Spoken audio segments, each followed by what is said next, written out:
Hey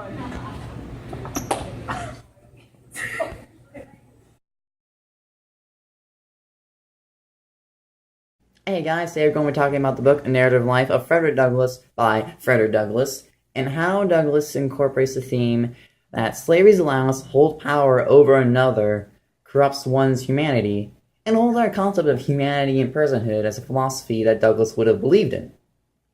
So first, I'm talking about the theme. He introduces the theme by, very early in the book, by showing us the insane cruelty of hardened slave owners, specifically his first master, Captain Anthony, in Chapter 1, which really shocks the audience and brings them into the story concerning just how cruel the master is.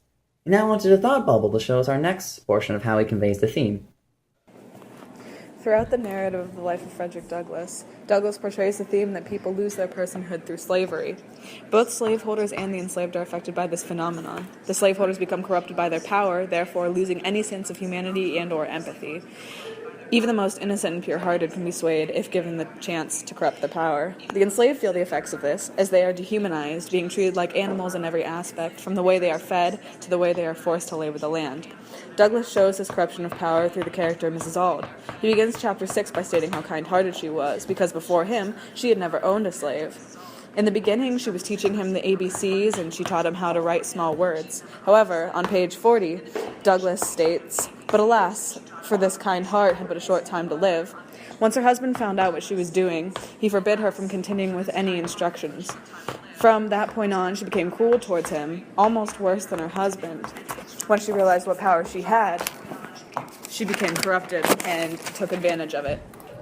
Not even she was free from the death grip slavery holds on the hearts of the good-willed. Oh, I didn't see you there.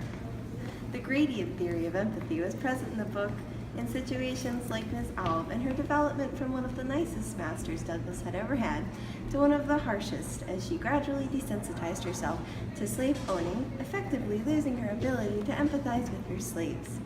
Douglass would agree with this theory because he saw firsthand his various masters and fellow slaves weren't strictly a person or not a person based off of their empathy, but that people were varying degrees of empathetic and that people can gradually become more or less empathetic based off of their experiences. Gradient theory states that there are gradient levels of personness. Some humans have more than others. Our empathy theory states that somebody's empathy display levels determine their personhood.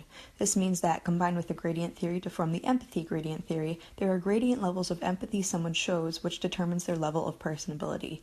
So animals like dogs, with high levels of empathy, would be more of a person than animals like chickens, who display low levels of empathy.